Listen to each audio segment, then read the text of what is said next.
cordial saludo.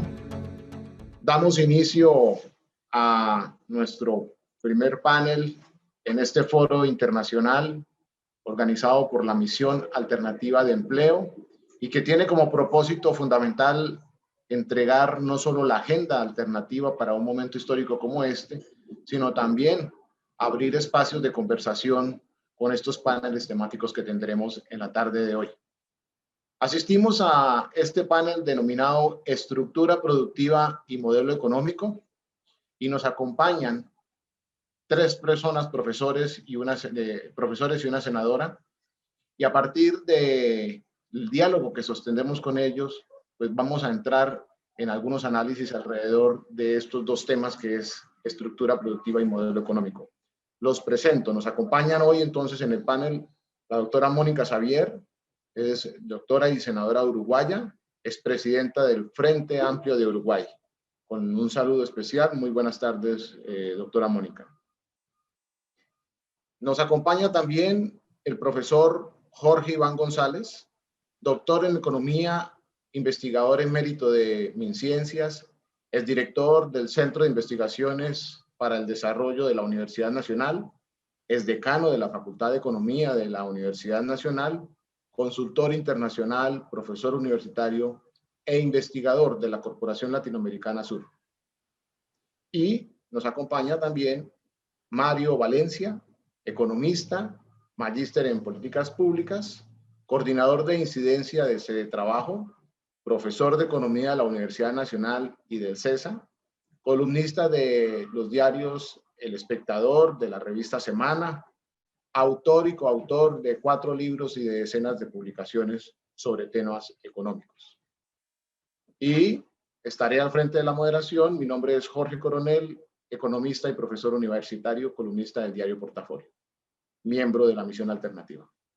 Con esta introducción, les doy entonces la palabra en el siguiente orden, informándole a todos los asistentes a la sala que la metodología es la siguiente. Nuestros panelistas tendrán alrededor de 15-20 minutos para hacer su presentación y al final tendremos la posibilidad de sostener un diálogo y elevar preguntas. El orden de la presentación será el siguiente. Primero la doctora Mónica Xavier, seguirá en su turno Jorge Iván González y terminará Mario Valencia. Sin más preámbulos, doctora Mónica Xavier, muy buenas tardes y adelante. Bueno, muchas gracias. Un gusto estar con ustedes en esta tarde compartiendo temas tan importantes para nuestra gente. Agradecerles la invitación y sumar mi solidaridad a las luchas populares que hoy se están dando en Colombia y los votos a que sea de manera pacífica, que se pueda expresar las reivindicaciones y cuestionando, por supuesto, aquellos excesos de poder que generan violencia cuando lo que debería ocurrir es el diálogo y la expresión genuina de las clases populares. Quiero aclarar que realmente soy médica, soy cardióloga, he sido 20 años senadora, he presidido la fuerza política que gobernó durante 15 años el Uruguay. En este momento no he sido reelecta y bueno, sigo siendo una militante política, sin duda, como lo era antes de tener esas máximas responsabilidades que el pueblo frente amplista en mi país me confirió. Pero vale la aclaración porque mi aporte puede ser desde el lado de la política. Dejo los temas de habilidades macroeconómicas, de políticas anticíclicas y todos los conceptos para quienes conforman el resto del panel, que son expertos en la temática.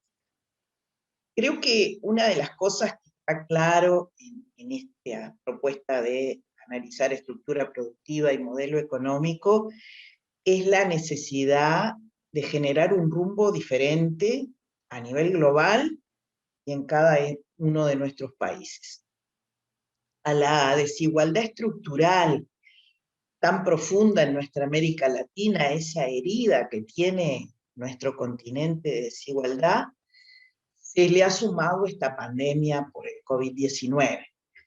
Y la profundidad de la crisis que se está generando en nuestro continente ha hecho plantear de que somos el continente más afectado en el planeta y que sin duda el tiempo que nos llevará salir de esta situación también va a ser un tiempo extremadamente prolongado, en donde los sectores más vulnerables sufrirán con mayor énfasis las consecuencias de la misma. Haciendo lo mismo que hasta ahora, sin duda no vamos a lograr mejores resultados.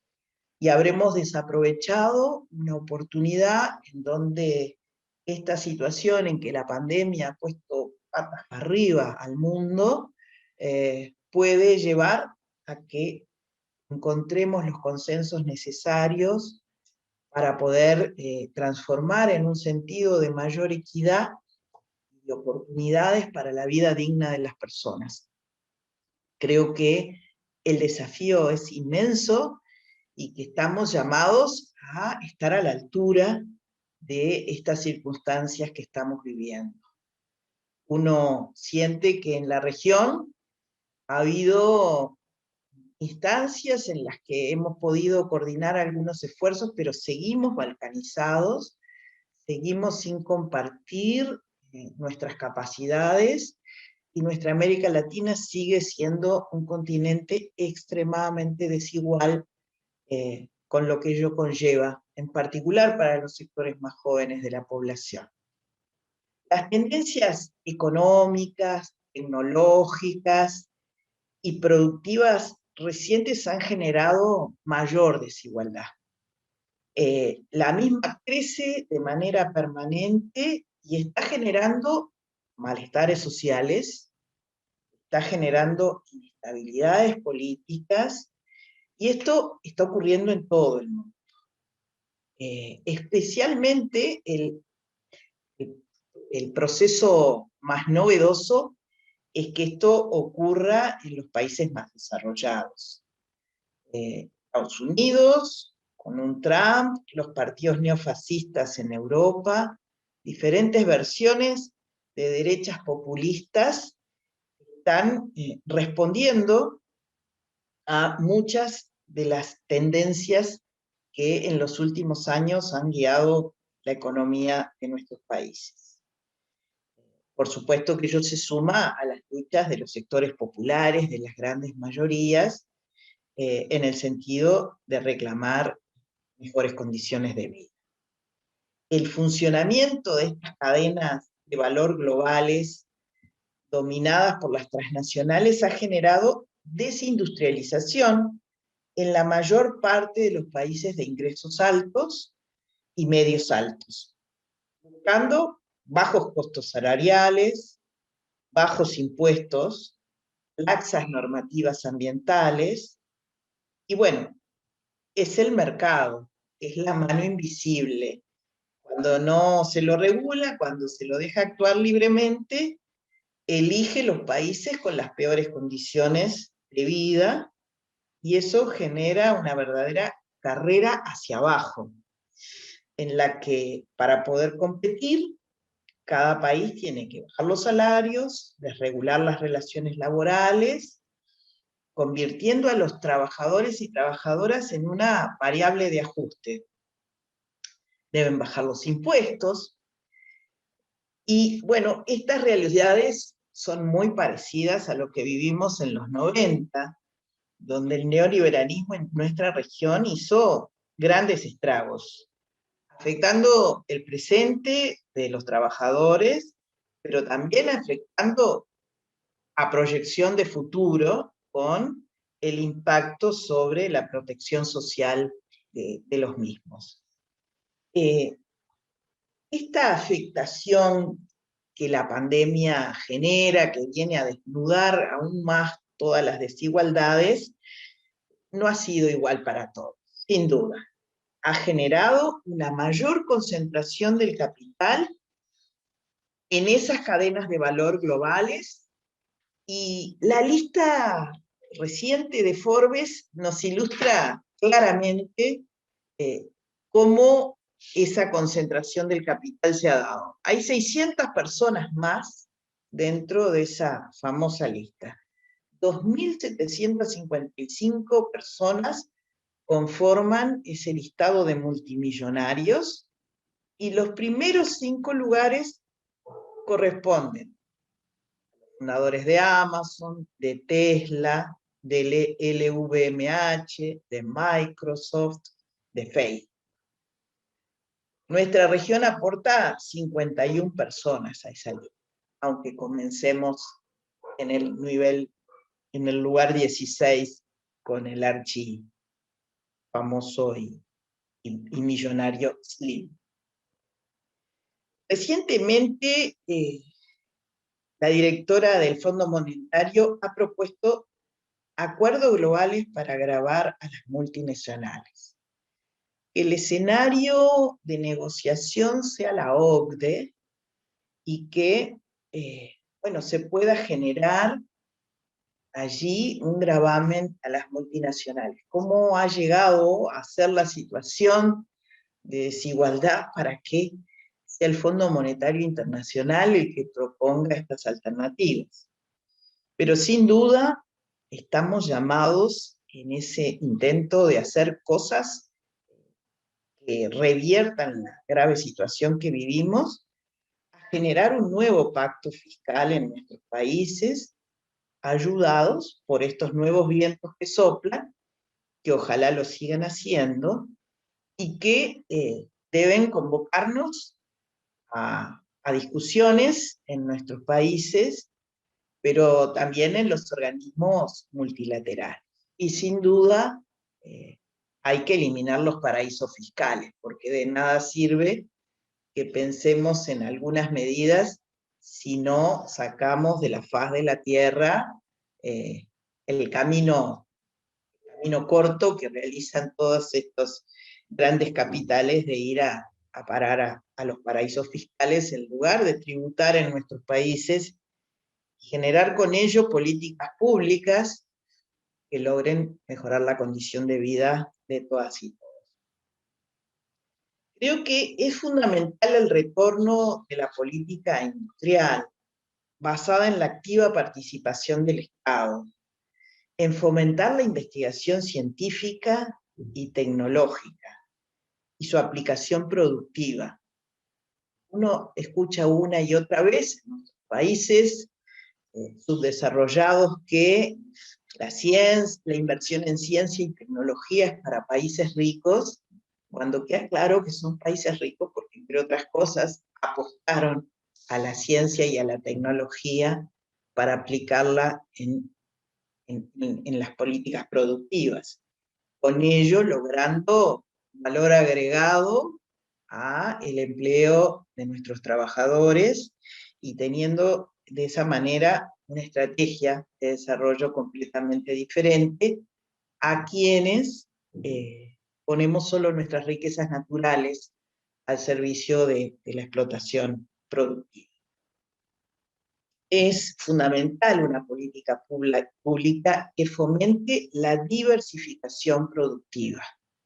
Queda muy claro que el apostar de manera insistente en algunos países a sus mayores riquezas naturales casi en exclusividad, lo único que logra son profundas desigualdades, enormes periodos de pobreza cuando la riqueza de esos países, cuando los precios de las riquezas de esos países entran en baja.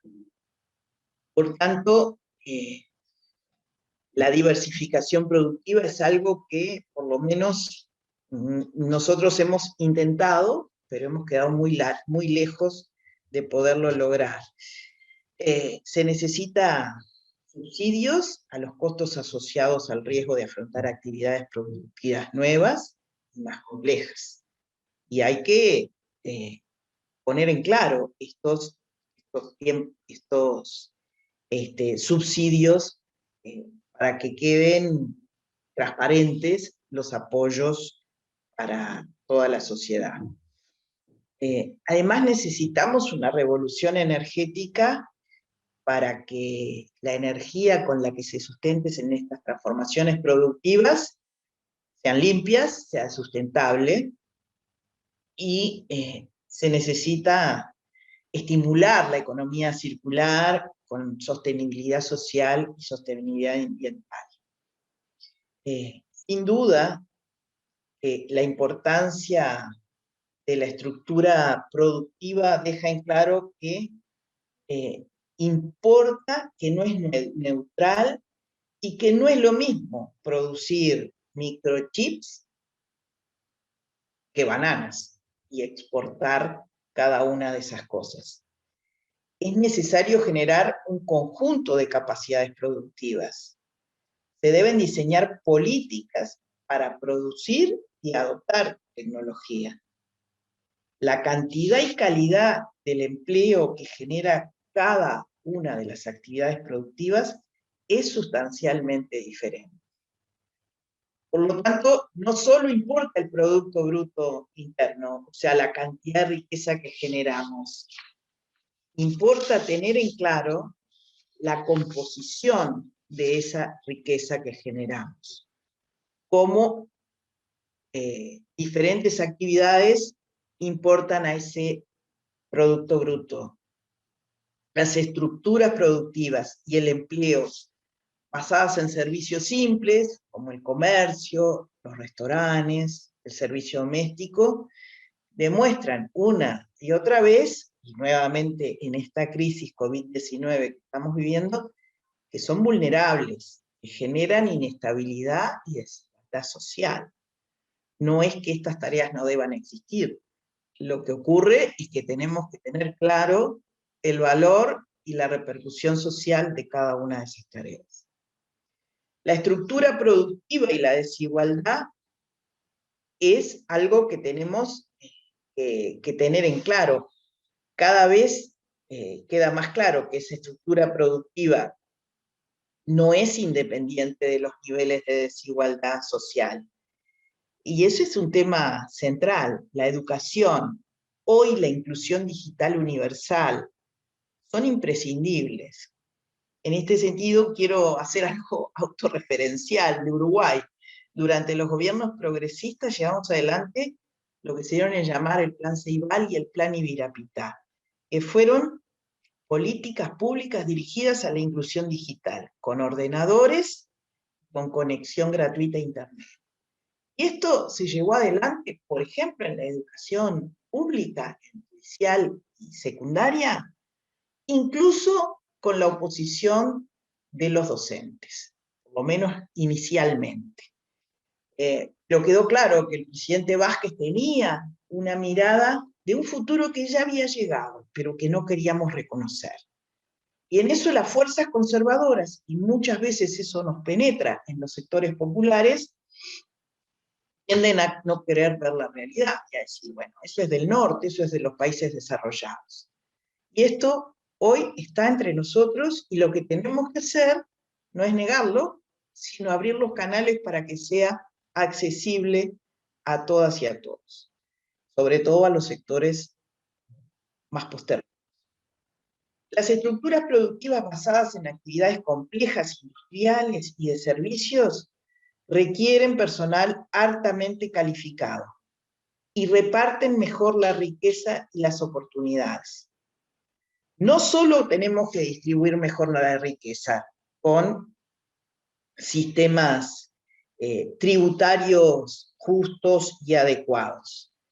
Tenemos que distribuir mejor la riqueza desde el punto de su generación. ¿A qué me refiero? A que tenemos que mapear desigualdades por territorios, a que tenemos que tener muy clara la desigualdad de género. Las mujeres tenemos menos oportunidades, y cuando las tenemos son de menor calidad para trabajo, son de menor calidad, o incluso cuando tenemos oportunidad de trabajar en tareas de igual valor, tenemos remuneraciones inferiores. También los jóvenes sufren inequidades en materia de integración al mercado de trabajo. Y tenemos que tener en cuenta la interseccionalidad de todas esas discriminaciones y desigualdades. Ser mujer, joven, estar en el interior profundo y además, por ejemplo, pertenecer a una etnia diferente, nos hace más vulnerables. Pero bueno, estoy ya llegando casi al final del tiempo del que disponemos. Nada de esto es posible si no encaramos un amplio diálogo social, donde tomemos protagonismo las fuerzas del cambio. Sobre la base de conceptos comunes, diseñar una estrategia de desarrollo que comprometa a todas y a todos, sin por ello renunciar a las batallas que la clase trabajadora siempre debe dar por mejores condiciones, no solo de salario, sino de condiciones laborales. Y es en un clima de paz y de profundización democrática que se puede avanzar. La inestabilidad social, las democracias recortadas no favorecen a una propuesta de ponernos en una senda de desarrollo y de crecimiento con equidad. Y es en el marco de un multilateralismo potente que tenemos que llevar adelante estos diálogos.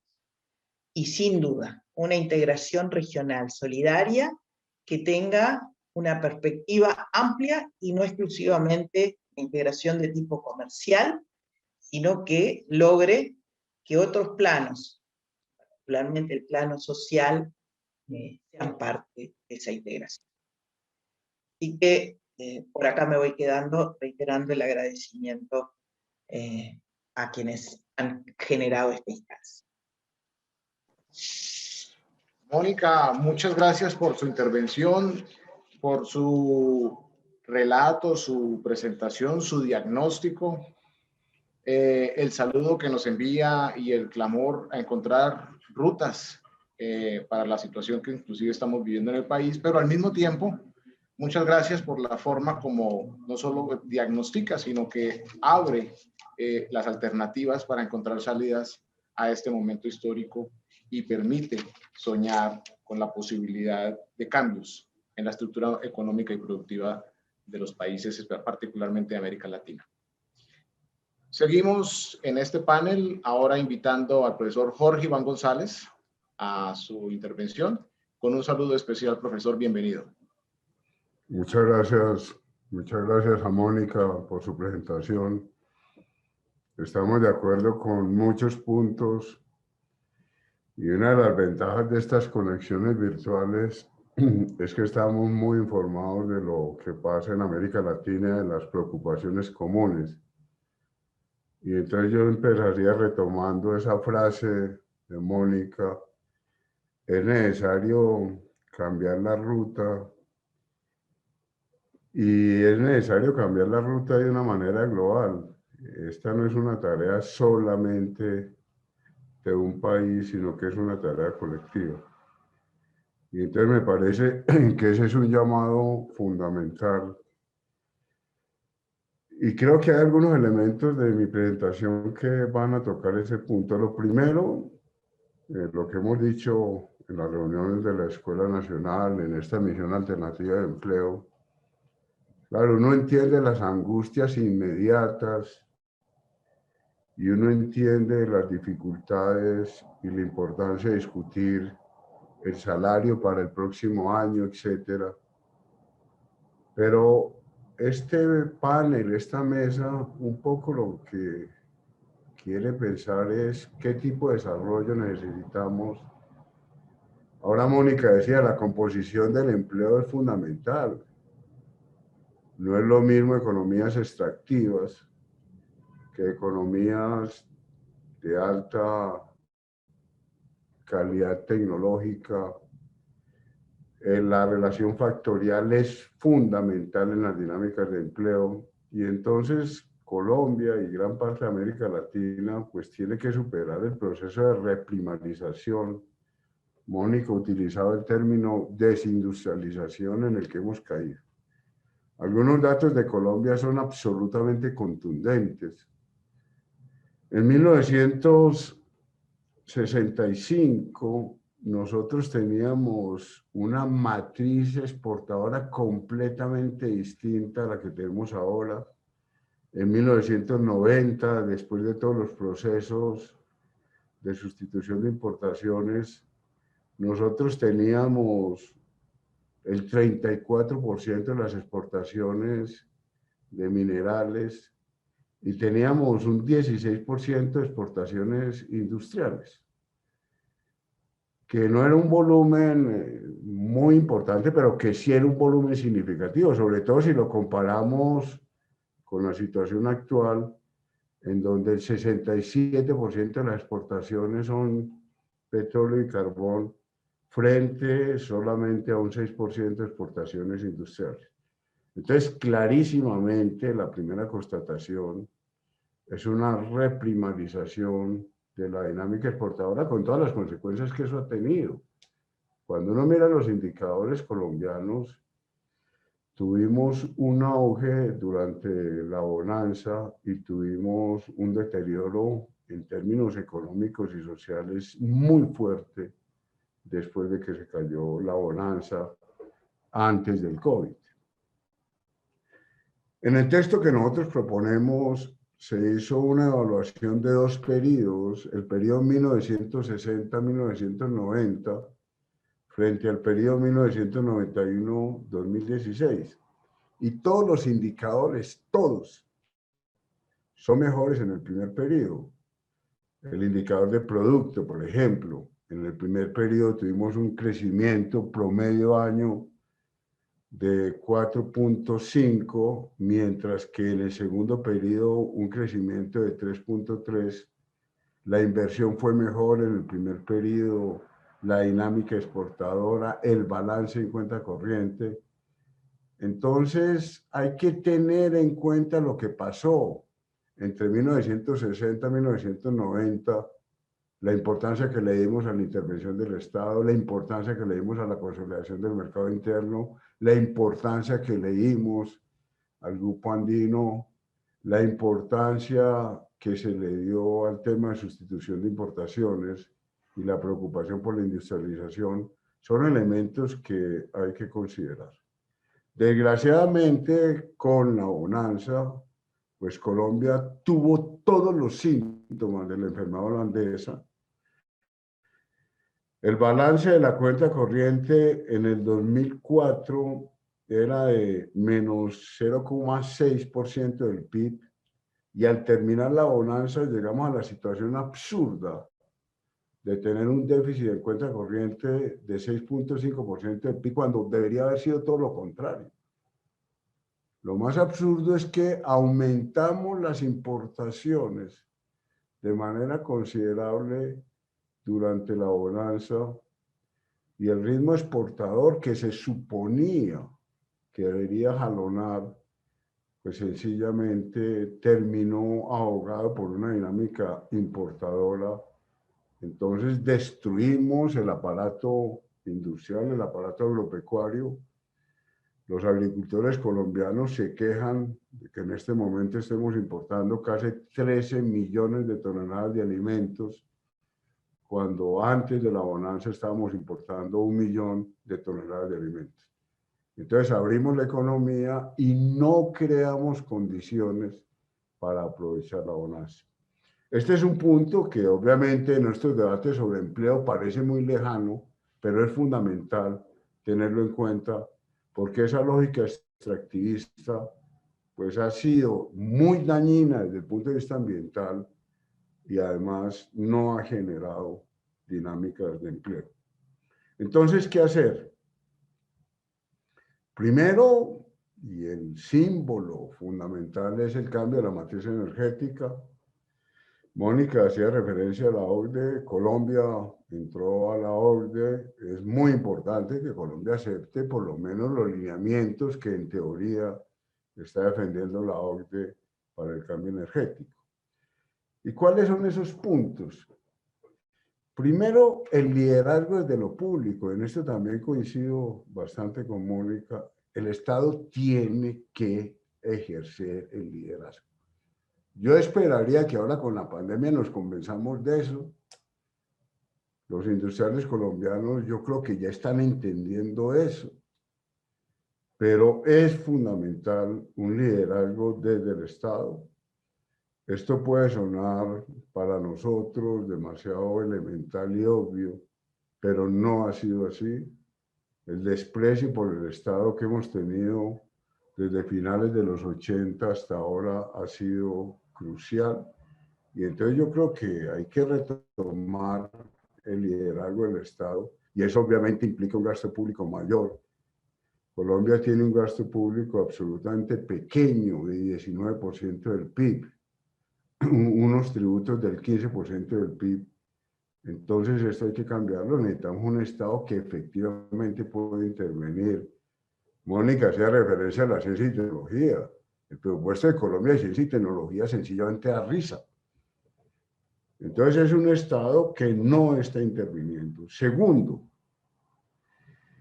es fundamental en el caso colombiano el tema del ordenamiento del territorio. Yo creo que el gran problema de Colombia es el ordenamiento del territorio, sobre todo después de los acuerdos de La Habana. Yo creo que este es un aspecto crucial. El tema del asesinato de líderes sociales, el tema de minería ilegal, el tema de conservación de páramos, este es un punto neurálgico de Colombia. Colombia necesita darle mucha importancia al ordenamiento del territorio, y esto pasa inicialmente por el avance en el catastro multipropósito. El catastro multipropósito sigue muy lento y este es un tema central. El otro punto es la consolidación del mercado interno, la dinámica industrial a la que hacía referencia Mónica, la diversificación productiva, el análisis de la composición de las estructuras industriales. Ahora Mónica introduce un calificativo que es central. Esto es muy difícil. Esto es muy difícil. Esto necesita unas decisiones de política económica centrales. El tema impositivo, pues esa carrera hacia abajo, cómo hemos deteriorado la estructura tributaria, cómo el mundo ha deteriorado la estructura tributaria desde los 90, con las implicaciones que eso ha tenido. La caída de los impuestos ha sido evidente, la caída de las tarifas, de impuestos a la renta, a la riqueza. Mientras tanto, el gasto público sigue subiendo. Los gobiernos no pueden bajar el gasto, pero fácilmente bajan las tarifas. Y entonces lo que tenemos es saltos de deuda pública enormes en todo el mundo.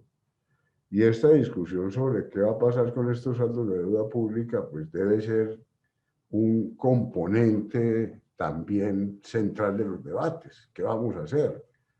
Algunos colegas están diciendo no nos preocupemos, que de todas maneras las tasas de interés siguen siendo muy bajitas. Otros dicen miremos qué pasa, estas deudas ya son tan absolutamente locas que son impagables. Entonces aquí hay un punto que creo que es central, no solamente en Colombia, en América Latina y en el mundo, y esa carrera hacia los mínimos, como la llama Olfan, carrera hacia abajo, como la llama Mónica, pues las empresas bajan los impuestos, y entonces si el país vecino baja los impuestos, yo también lo bajo, y esto es una locura porque todos bajamos los impuestos. Si este país baja los salarios, yo también los bajo. Afortunadamente Biden está diciendo, no solamente vamos a subir el salario 2 o 3% con las discusiones en Colombia, vamos a duplicar el salario ahora. Estos días ha circulado mucho frases del último discurso de Biden diciendo yo no voy a tributar, a obligar a tributar a la clase media sino a los ricos. El otro punto es el tema de los bancos centrales. Y yo retomo el informe que los colegas, ya me han leído los colegas colombianos, Jorge, etcétera, el informe del Banco de Pagos Internacionales, el cine verde, diciendo a los bancos centrales, mire, ustedes no pueden seguir hablando como hablamos hace 30 años. A mí me impresiona mucho el gerente del Banco de la República nuestro, Leonardo Villar, que está hablando como hablaban los bancos centrales en 1990. En el cine verde, lo que dice el Banco de Pagos Internacionales es que los bancos centrales tienen una función completamente distinta. Y la función principal de los bancos centrales es financiar el cambio de la matriz energética. Entonces, yo creo que este es un tema que en Colombia hay que moverlo. Aquí cualquier política medio heterodoxa es escandalosa. Nos da pánico hablar de emisión, nos da mucho más pánico hablar de utilización de parte de las reservas. Colombia tiene 58.000 millones de dólares de reserva. El Ministerio de Educación calcula que arreglar todas las escuelas rurales puede valer 2 billones, 3 billones de pesos. Con que utilicemos 1.000 millones de dólares de reserva, estamos hablando de 4 billones de pesos. Pero bueno, estos son temas absolutamente intocables en la discusión colombiana, pero lo que a uno le impresiona es que el Banco de Pagos Internacionales, que es el banco de bancos, le está pidiendo a los bancos que cambien su percepción. Y si no tenemos unas financiaciones que estén movidas desde la banca central, pues no modificamos la matriz energética.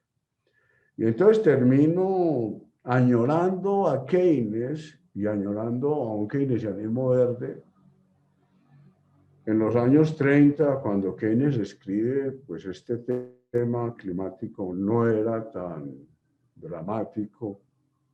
Entonces volvamos a Keynes con un keynesianismo ambiental, buscando la generación de empleo con economías verdes. Es posible generar empleo con economías verdes, pero necesitamos que haya unos mensajes clarísimos del gobierno nacional y de los gobiernos locales. Es que los planes de ordenamiento territorial de las ciudades grandes de nosotros no tienen este elemento verde que lo ha dicho ONU Habitat clarísimo. Estas ciudades tienen que ser mucho más amigables con el medio ambiente y eso implica un reto enorme. Esos son los puntos, Jorge, colegas. Entonces, claro, uno entiende las angustias y uno ve las dificultades por las que estamos pasando, sobre todo estos días en Colombia. Y entonces dice uno, estas reflexiones suenan demasiado lejanas frente a lo que estamos viviendo, pero creo que sí tienen que marcar en la nueva ruta, porque sencillamente estas economías extractivas están mostrando su fracaso y uno podría decir las manifestaciones de Cali, de Bogotá, todas las manifestaciones de estos días, pues tienen una causa última, que es este modelo extractivo que ha sido tan perverso desde el punto de vista de ingresos y de empleo. Muchísimas gracias, Jorge. Gracias también a Mario, a Mónica. Gracias. Gracias, Jorge Iván, por su presentación.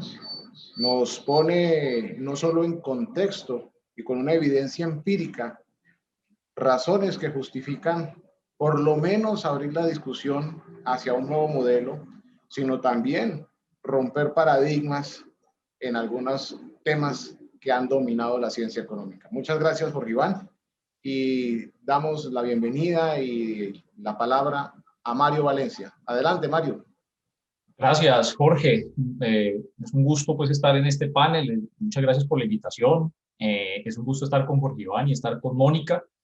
Va a ser muy difícil para mí no repetir pues muchas de las cosas que ya Mónica y Jorge Iván dijeron, porque además me siento plenamente identificado con ellas. Realmente, si nos hubiéramos hablado antes y nos hubiéramos puesto de acuerdo, hubiéramos podido diversificar los temas, pero voy a hablar mucho de lo que ya se ha dicho. Primero, pues, felicitando a la Escuela Nacional Sindical y a las centrales sindicales, a todas las personas y organizaciones que han participado en este proceso de construcción de estas propuestas, de estas alternativas, de la evidencia, de los datos sobre la estructura laboral, porque considero que es fundamental para una discusión sobre una estructura laboral más productiva, que nos lleve al desarrollo, que nos lleve a mayor equidad, a mejores ingresos de los trabajadores. Me parece que ese es el principal aporte a una economía más sólida, a un país más desarrollado y, por supuesto, a la necesidad de reducción de la violencia en nuestro país y de la solución pacífica de todos nuestros problemas. Entonces, felicitaciones por este esfuerzo. Yo quiero ligar lo que se ha hablado de la estructura económica de Colombia con las características principales de la estructura del mercado laboral. Entonces voy a empezar, digamos, al revés. Voy a tratar de explicar desde la política externa hasta pasando por toda la estructura del mercado interno del país hasta la estructura del mercado laboral, en por qué se ha venido configurando esta situación y por qué yo considero que la estructura del mercado laboral colombiano es el resultado, es la consecuencia de la estructura empresarial del país. Y la estructura empresarial del país a la vez es la consecuencia de las decisiones de política económica que se han tomado en los últimos 30 años en Colombia. Entonces tenemos una estructura de mercado laboral de una gran cantidad de personas en el rebusque, que es consecuencia de una estructura empresarial precaria y a la vez que es consecuencia de una economía desconectada de las necesidades de crecimiento económico y que ese crecimiento económico sea con mayor equidad. Eso es, digamos, como el esquema. Yo les quiero presentar rápidamente unas diapositivas que he elaborado mostrando por qué esto empieza desde lo externo y justamente pues de todo lo que ya Mónica y Jorge Iván nos han expresado. Nosotros en la década de 1990 nos dijeron hay que exportar o morir. Y resulta que exportamos hasta morir, porque la economía colombiana pues nunca pudo exportar lo que debía exportar. Yo solamente voy a mostrar aquí, para no complicar, puedo compartir esta presentación, por supuesto, pero yo solamente quiero mostrar esta tendencia de esta línea acá, cómo se viene deteriorando. Este es el déficit comercial del país. Y ese déficit comercial, que es la incapacidad que tiene Colombia de ofrecerle a los mercados externos mercancías y bienes con alta capacidad de generación de valor y, por el contrario, la necesidad de importaciones de mercancías con alta capacidad de valor genera un déficit que se tiene que financiar de alguna forma.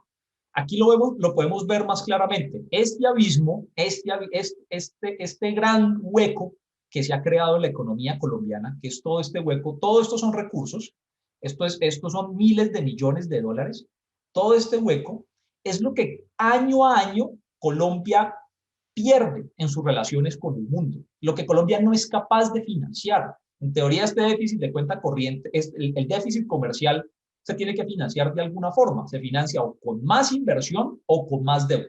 Y es justamente lo que le ha pasado a Colombia.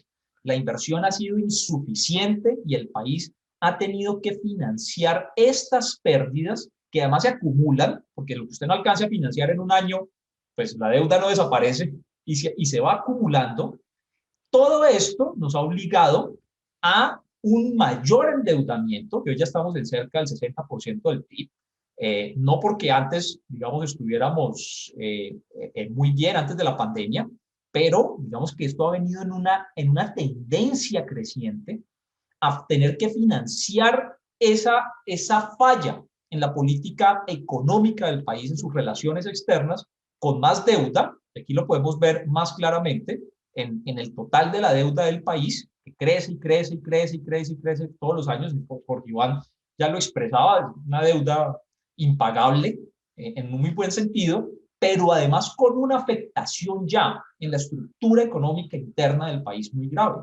Es que el financiar esa deuda, pagar esa deuda, ha implicado, lo estamos viendo acá, que ese financiamiento requiera cada vez más un mayor esfuerzo, es esta línea que yo estoy señalando acá, un mayor esfuerzo por parte del presupuesto general de la nación. Entonces, claro, los ingresos han venido aumentando y los gastos también, o sea, los gastos han venido aumentando, pero la presión que impone este financiamiento interno y externo de la deuda ha llevado a que el Estado viva en una permanente situación de austeridad fiscal. A mí me sorprende cuando en Colombia se habla de austeridad fiscal, pero es que nosotros llevamos en austeridad fiscal décadas, y aquí se ve más claramente la tendencia creciente del balance fiscal del gobierno, en el que, insisto, ese desbalance externo nos obliga a endeudarnos, y esa deuda que se tiene que pagar presiona cada vez con más fuerza a que la intervención que necesita la economía por parte del Estado no se pueda desarrollar de la mejor forma en términos de crear la infraestructura necesaria, el acceso a los créditos a las empresas, menores costos de energía, la financiación de la ciencia y tecnología, porque sencillamente el Estado está concentrado en pagar la deuda. ¿Y cuál es la consecuencia de eso? Que a nosotros al país lo obligan a competir en una economía abierta, pero en esa economía abierta que no tiene competitividad, que no tiene infraestructura, que no tiene carreteras, que no tiene vías, que no tiene acceso a créditos baratos, que no tiene costos de energía baratos, la actividad económica se viene desacelerando. En términos generales se desacelera la actividad económica, pero los sectores productivos, los sectores que generan la economía real, los que realmente producen en el campo y en la industria, son los sectores más afectados en esta situación, en reemplazo de unas actividades que uno pudiera denominar como actividades de sobrevivencia en alguna medida, de subsistencia, o actividades muy ligadas a la renta minera, a la... Es del que se estira, vean. Es el que se estira y lo tiene enterito.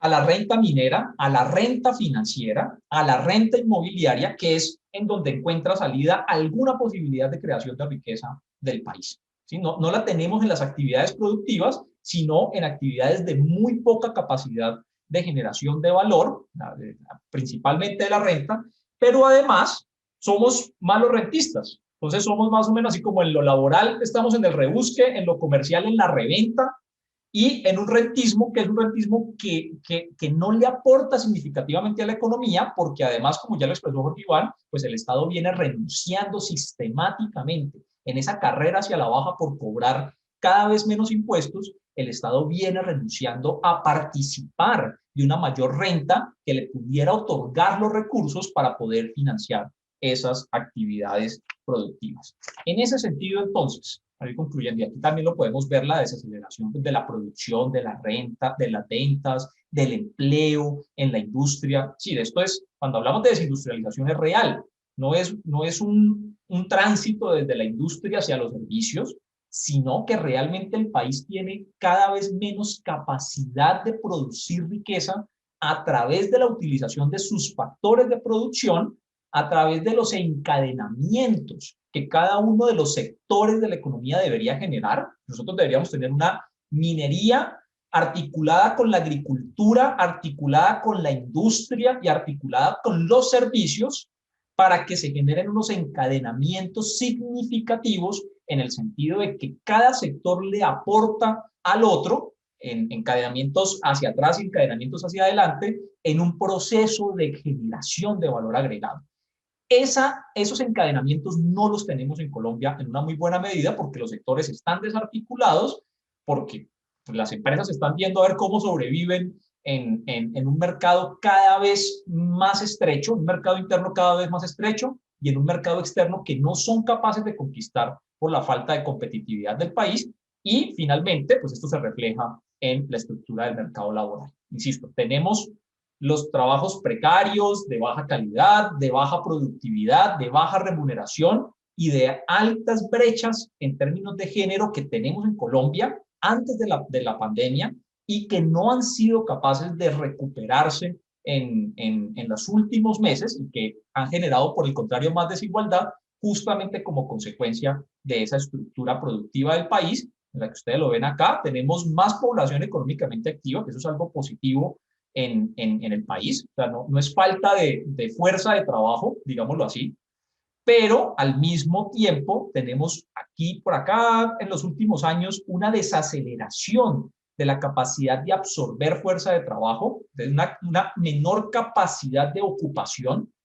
Tenemos una mayor participación de los inactivos en ese mercado laboral. Y aquí, por supuesto, que el tema de género tiene una implicación muy alta porque la mayor parte de la inactividad se explica por mujeres que deben quedarse, que son obligadas a quedarse haciendo trabajo no remunerado de cuidado del hogar, ¿sí? Y eso explica en una muy buena medida esta inactividad, es decir, la incapacidad de vincular con trabajo remunerado a esas mujeres a un mercado laboral formal, y un aumento en los últimos años, aquí probablemente por la serie tan amplia no se ve mucho, pero en los últimos 4 años veníamos también con una tendencia de incremento de la tasa de desempleo. Aquí esto lo voy a dejar para mostrarlo de las brechas, que venía, digamos, de alguna forma venía recuperándose esa participación de las mujeres en el mercado laboral, pero que en los últimos años había habido un deterioro y que se profundiza con la emergencia sanitaria y la crisis económica provocada por la pandemia, ¿sí?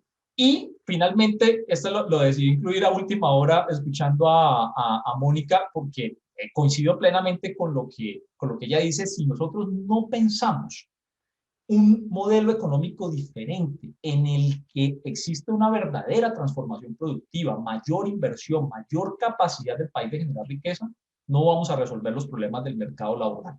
Traigo esta colación porque lo voy a comparar ahora con otro país. Nosotros en 1950 pues éramos un país cafetero, y 70 años después somos un país, el gran salto productivo fue pasar del café al aguacate. Ese es el gran salto productivo que ha dado el país en los últimos 70 años. Bueno, eso no sería tan grave, y quiero aclarar eso, no tengo nada en contra de los aguacates ni de los empresarios de aguacate, me encanta el aguacate, me parece maravilloso que produzcan aguacate. Lo que quiero destacar con esto es que de esta forma el país no va a lograr salir de ese atraso productivo, no tiene la posibilidad, por lo que planteaba Mónica. Con bananos no se compran microchips, sencillamente por esa lógica, porque contablemente, entre otras cosas, no da, pero además porque los otros países nos toman una ventaja en términos científico y tecnológico que cada vez es más difícil de cerrar esa brecha. Estados Unidos en 1950, en la misma época donde nosotros éramos un país cafetero, Estados Unidos producía carros feos, carros malos, carros feos, carros inseguros, carros donde seguramente si uno se estrellaba en un carro de estos, la probabilidad de morirse era muy alta.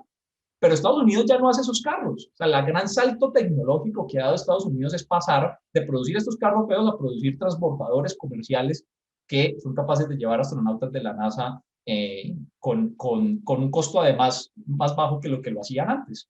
Entonces, esa brecha tecnológica que está reconocida, que está identificada desde 1993, cuando la misión de Sabios dijo cuál va a ser el papel, cuál es la función de Colombia en ese futuro de la humanidad, y no se resolvió ese papel de Colombia en el futuro de la humanidad por el lado de la ciencia y tecnología, vuelven y lo repiten en el año 2019, en la nueva misión de Sabios, en los que estaban algunos de los que estaban en 1993, diciendo: nosotros no podemos depender de otros países en términos del conocimiento, nosotros tenemos que apostarles a la creación de riqueza, a nuevos sectores productivos, por supuesto, más limpios, con transición energética, con mayor equidad, con mayor vinculación de la fuerza de trabajo femenino, que ayude a reducir la desigualdad, pero finalmente que sirva en los propósitos de creación de riqueza para poder tener un mercado laboral de las características que pudiera tener otros mercados laborales que son competencia de nosotros. Ya termino con eso, Jorge. A nosotros nos dicen: imposible pagar salarios altos en Colombia porque es que los salarios altos afectan la productividad, afectan la competitividad. No, no es así. Realmente uno lo que considera los países más competitivos del mundo, aquí tenemos algunos de los países más competitivos del planeta, lo que se evidencia aquí es que los países más competitivos son los que pagan los salarios más altos y los que tienen la productividad más alta. En cambio, puse los menos competitivos. Los menos competitivos pagan los salarios más bajos y tienen la productividad más baja. Nosotros estamos por acá, en el puesto 57, en esa lista. Pero no estamos compitiendo con los de abajo, estamos compitiendo con los de arriba. Así que la posibilidad de mejorar la estructura del mercado laboral va a depender necesariamente de una transformación del modelo económico que sea profunda y que no repita el mismo esquema fallido de la exportación de materias primas y de recursos naturales como factor de generación de riqueza. Bueno, Jorge, muchas gracias y gracias a Mónica, Jorge Iván y a las personas que nos están viendo. Mario, muchas gracias por su presentación. Nos llevó en ese panorama que nos prometió desde el principio de ir mirando las estructuras externas, la estructura productiva, y a partir de ahí derivar las ideas que usted señala, recordándonos inclusive temas, informes importantes que hoy deberían retomarse, como los dos informes de la Comisión de Sabios, ¿no? La del 90 y la del 93, la del 2000. Gracias. Llegamos al momento de abrir la conversación. Si hay personas que estén en la sala y desean hacer preguntas, pues bienvenidos. Y mientras esto ocurre, yo abro esta conversación para darle la oportunidad a ustedes de que puedan ampliar inclusive algunas ideas que no desarrollaron en la primera parte, o para que podamos entonces también profundizar en lo siguiente. Está claro y coincidieron todos en el modelo, en criticar al modelo por su incapacidad. Está claro también, y hay fuerte coincidencia, en la necesidad de diversificar la estructura productiva. En ese sentido, ¿qué recomendaciones generales en un sentido práctico, quizá pensándolo en un corto, en un mediano plazo, podríamos aventurar, dadas las condiciones actuales que estamos de pandemia y dadas las condiciones en las cuales necesitamos cerrar la brecha laboral y productiva? Le doy la palabra a Mónica y que su experiencia, como bien lo señaló en la primera parte de su país, pueda ilustrarnos y pueda abrirnos posibilidades para entender y acoger estas medidas. Adelante, Mónica.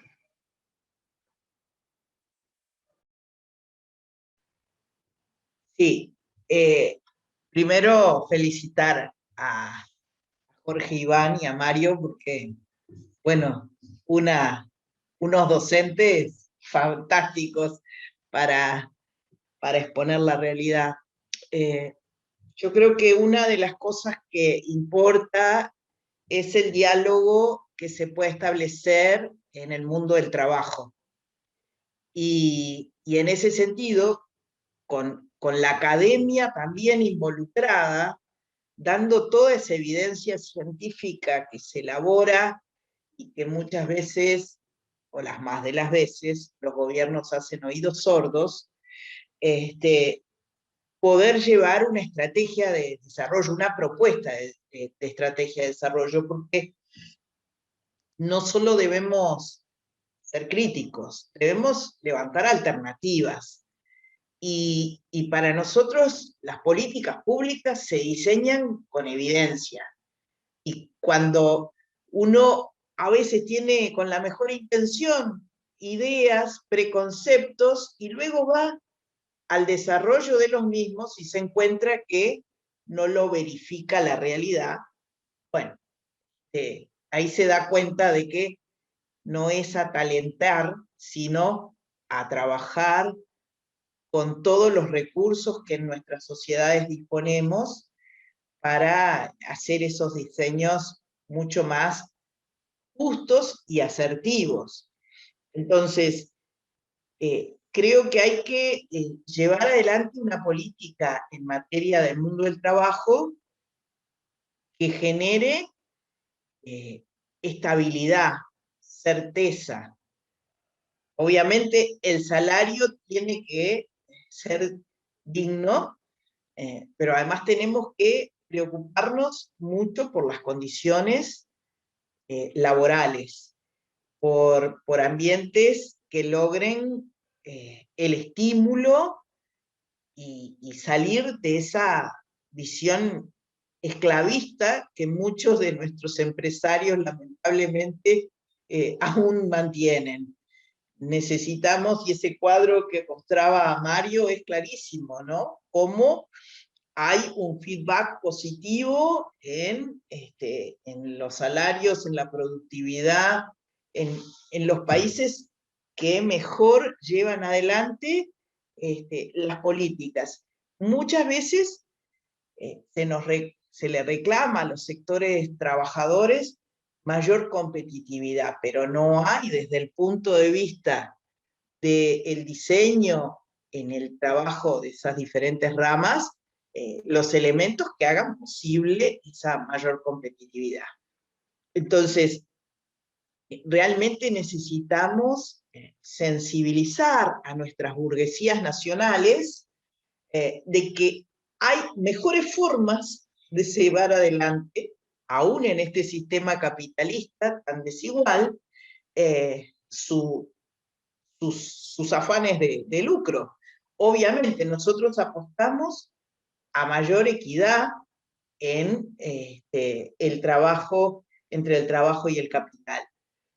Pero incluso en la lógica capitalista, esa actitud depredadora de las condiciones de los trabajadores no es ventajosa, no logran pegar un salto en calidad. Me parece que para lograr avanzar en ese sentido, establecer mesas de diálogo, es parte de tomar todos mejor conciencia de lo que estamos hipotecando cuando tenemos estas políticas que han caracterizado a nuestra América Latina tan primarizantes, tan expoliadoras de la condición del trabajador y de la trabajadora, también de nuestro ambiente. A mí me parece que hay un foco. El otro foco es, como decíamos, el capital humano, la educación es clave y requerimos de inversión pública muy importante en materia educativa. No hay forma de salir del subdesarrollo si no es con una gran apuesta a la educación, que hoy tiene que tener esos componentes de inclusión digital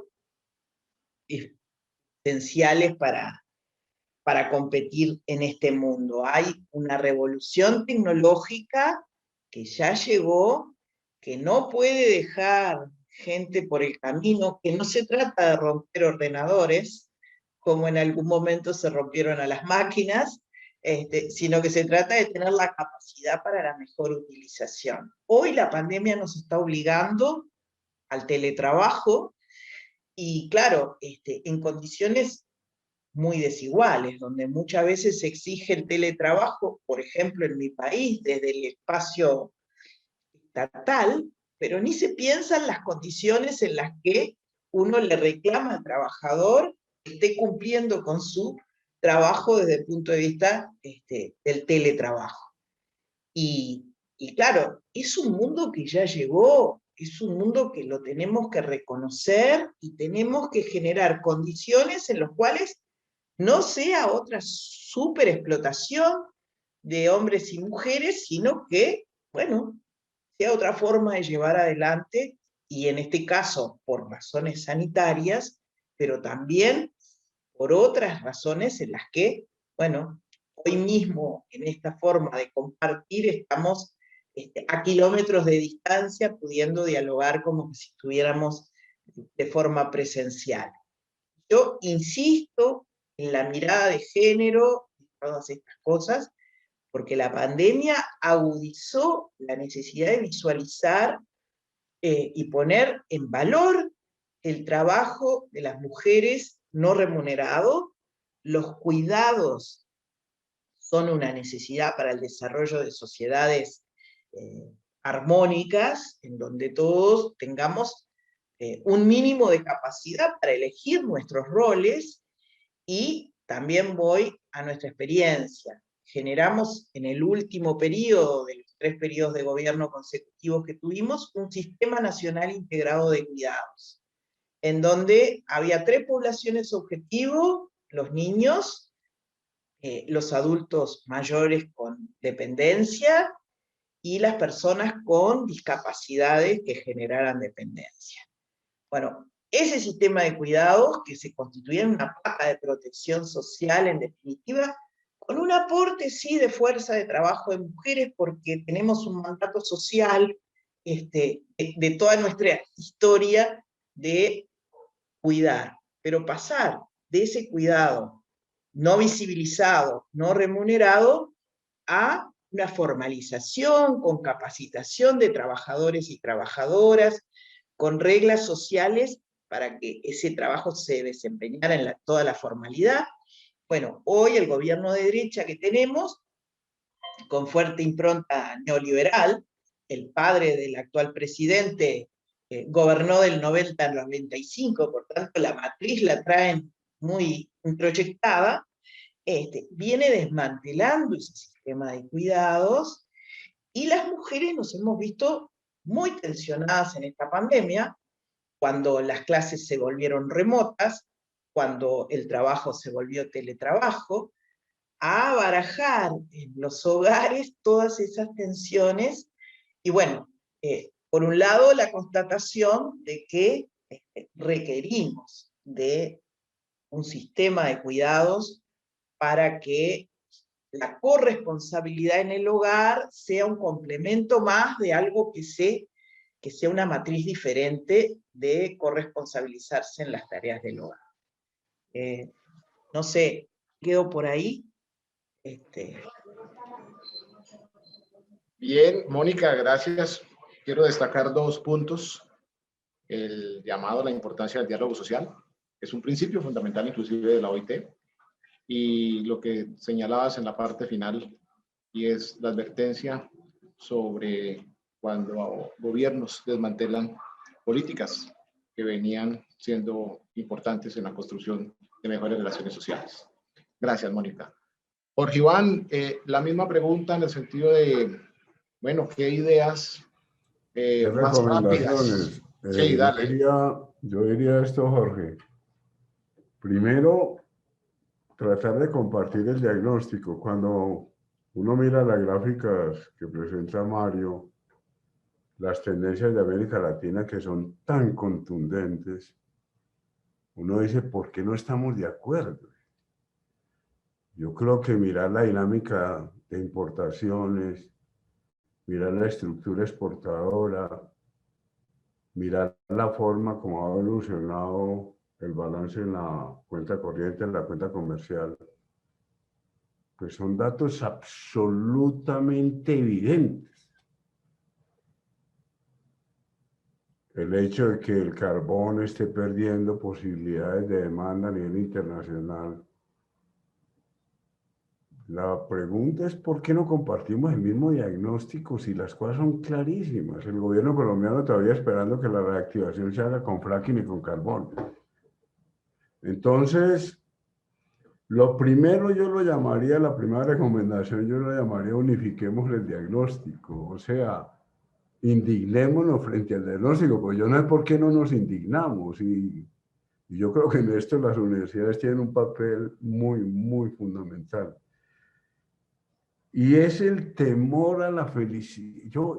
Hay una frase de Keynes, que ahora la copié, hace casi 100 años, cuando Keynes escribió en 1930 las posibilidades económicas de nuestros nietos. Keynes decía, en 100 años ya la humanidad va a resolver el problema de bienes básicos.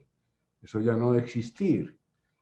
Entonces, así por primera vez desde la creación del hombre, dice Keynes, o sea, dentro de 100 años, en 100 años, es decir, en el 2030, así por primera vez desde la creación del hombre se enfrentará, desde la creación el hombre se enfrentará con su problema real, su problema permanente, y es cómo usar la libertad respecto a las preocupaciones económicas, cómo ocupar su ocio que la ciencia y el interés compuesto habrían ganado para él, para vivir sabia y agradablemente bien. Este debería ser la preocupación contemporánea. Sin embargo, dice Keynes, no hay ningún país ni ningún pueblo, creo yo, que pueda mirar hacia la era del ocio y la abundancia sin temor, porque hemos sido habituados durante mucho tiempo a esforzarnos y a no disfrutar. Es el miedo a la libertad, es el miedo a la felicidad. Todavía todos nuestros ministros, todos, desde los años 90 nos están diciendo sacrificio, sacrificio, sudor y lágrimas. Entonces lo primero es, no sé cómo llamarlo, Jorge, si estos datos son tan evidentes, ¿por qué no unificamos el diagnóstico? Pero bueno, es una tarea, no sé si de los centros de investigación de la universidad. Lo segundo, ya gastemos y distribuyamos ya. Sabemos quiénes son los grandes ricos, sabemos cómo se pueden hacer las políticas distributivas. Aprovechemos las rentas a nivel local. Estas grandes ciudades no están aprovechando las rentas urbanas. Eso lo podemos hacer ya. No entiendo cómo no cobramos valorización con las carreteras 5G. No entiendo. 4G. Entonces aprovechemos unas potencialidades que tenemos ahora de generar recursos que ya basta con que ordenemos un poquitico la tributación, que estas grandes ciudades empiecen a generar recursos. Tercero, yo insisto en heterodoxia bancaria. Ahora Mario nos decía, miren la deuda. Para quienes nos están encullando, en solo intereses de deuda pública, en solo intereses, vamos a pagar en el 2021 33 billones de pesos, en solo intereses. Si usted le suma amortización de capital, nos vamos casi a 70 billones. Es decir, 30 billones son 6 veces la financiación del programa social del gobierno. 30 billones son 15 universidades nacionales. Es lo que vamos a pagar de servicio de la deuda. Entonces esto hay que replantearlo seriamente y para eso necesitamos heterodoxia bancaria. Un replanteamiento de la deuda interna o alguna operación. Pero el tema por lo menos lo tenemos que discutir. Obra pública ya, hagamos obra pública ya. Tenemos los instrumentos para hacerla, vías terciarias, etc. El tema de modernización agrícola que pasa por una distribución de la tierra en Colombia. El coeficiente de concentración de la tierra, Mónica, quienes no lo conozcan, en Colombia es 0.93 el Gini, que es absolutamente vergonzoso. Entonces yo creo que esas son tareas inmediatas, pero lo que me parece a mí más dramático es que viendo esta situación y este diagnóstico tan contundente, no es un diagnóstico que resulte de un modelo econométrico complicado, es mirar las gráficas de Mario y ya. Es que las gráficas de Mario son contundentes. ¿Por qué no decimos esto es insostenible? Entonces busquemos cómo nos vamos separando del petróleo y del carbón, pero cuando el gobierno sigue insistiendo en fracking y de carbón, y cuando siguen insistiendo que todavía tenemos grandes posibilidades con carbón, pues sencillamente estamos muy lejos de avanzar en esta dirección que quisiéramos los que estamos aquí. Muchas gracias, Jorge. Gracias a usted, Jorge, por los planteamientos y enumerarlos de esa forma con tanta precisión. Mario, su turno, adelante. Sí, Jorge. Lo primero decirle a Jorge Iván, ¿no? Ya no es con carbón, Jorge Iván, ya no lo van a cambiar por cobre. Dice, bueno, está con carbón como no fue, entonces cambié, pues ahí es el cambio. Ahora es cobre. Las perspectivas que hay de extracción de cobre en Colombia. No, ante la pregunta, bueno, entonces, ¿qué se puede hacer? Yo creo que tenemos que llegar a un punto, yo sí creo que el punto de llegada es un punto de coincidencia en el país y en la región, en América Latina, en la necesidad de crear riqueza, por una parte, que es que no lo podemos dejar esto de lado. Es decir, uno no puede distribuir la riqueza que no se ha creado. Entonces hay que crear la riqueza. Y, por supuesto, evitar la excesiva concentración de esa riqueza. Yo lo que pienso, Jorge Iván y Mónica y las personas que nos están escuchando, es que esto desde el punto de vista académico eso ya está inventado. O sea, yo realmente cada vez, yo no sé si a Jorge Iván le pasa lo mismo, pero a mí cada vez me cuesta como un poco más trabajo tratar de explicar esas cosas, porque yo digo, pero es que esto ya se inventó, yo no me estoy inventando nada, y Jorge Iván y yo no nos vamos a ganar el premio Nobel de Economía por decir estas cosas. Esto ya está inventado. ¿Cómo hicieron? Este es el proceso de reactivación económica en el mundo desarrollado más rápido que se ha vivido en la historia. Es la crisis más profunda, pero es el proceso de recuperación económica en el mundo desarrollado más rápido que se ha dado. Es que China, en el tercer trimestre, China ya estaba creciendo positivo. Después de una caída brutal. O sea, la humanidad ya sabe cómo hacer para crear riqueza y cómo hacer para detonar ese proceso de creación de riqueza y cómo hacer para evitar esa concentración masiva. Yo creo que nosotros estamos todavía aquí en unas discusiones súper arcaicas en América Latina, en discusiones bizantinas, discusiones ridículas, que en el mundo desarrollado, si uno va a dar estas discusiones sobre el libre comercio y sobre la defensa de los consumidores en Corea, lo meten en un manicomio. Si Iván va a Corea y dice, oiga, no, es que hay que promover las importaciones para que los consumidores se beneficien, no, lo meten al manicomio. Eso, en el mundo desarrollado ya está resuelto. Es que los consumidores, para que una persona sea consumidor, tiene que ser trabajador. Porque el que no tiene ingresos del trabajo no consume. Entonces esa es una discusión que yo creo que tenemos que dar aquí para romper un poco ese círculo vicioso por una parte entre el dogmatismo, que me parece que sigue siendo muy fuerte, la posición dogmática de algunas escuelas de pensamiento, que siguen creyendo esto, pues porque es así, como en la ortodoxia irrestricta, pero por otra parte de los intereses particulares. Es que aquí hay mucho de interés particular, y el interés particular que evita que el país se pueda desarrollar a través de la creación de riqueza colectiva. Es decir, la estructura tributaria del país corresponde, y las 16 reformas tributarias en los últimos 30 años en Colombia corresponden a decisiones a dedo de qué sectores de la economía no pagan impuestos. Casi que cada reforma tributaria es para definir un listado de sectores que no pagan impuestos. Entonces, en Colombia las reformas tributarias, Mónica, no son para recaudar más, son para decidir a dedo quién no paga. Esa es la lógica que yo creo que tenemos que romper. Pero el problema, como lo plantean Acemoglu y Robinson en su famoso libro de la riqueza del fracaso de los países, ¿por qué fracasan los países? Yo creo que es contundente. Esto no es un problema de buenas ideas. Esto no es un problema de, bueno, entonces, ¿quién tiene la idea más brillante? Este es un problema, en últimas, de decisión política, de voluntad política.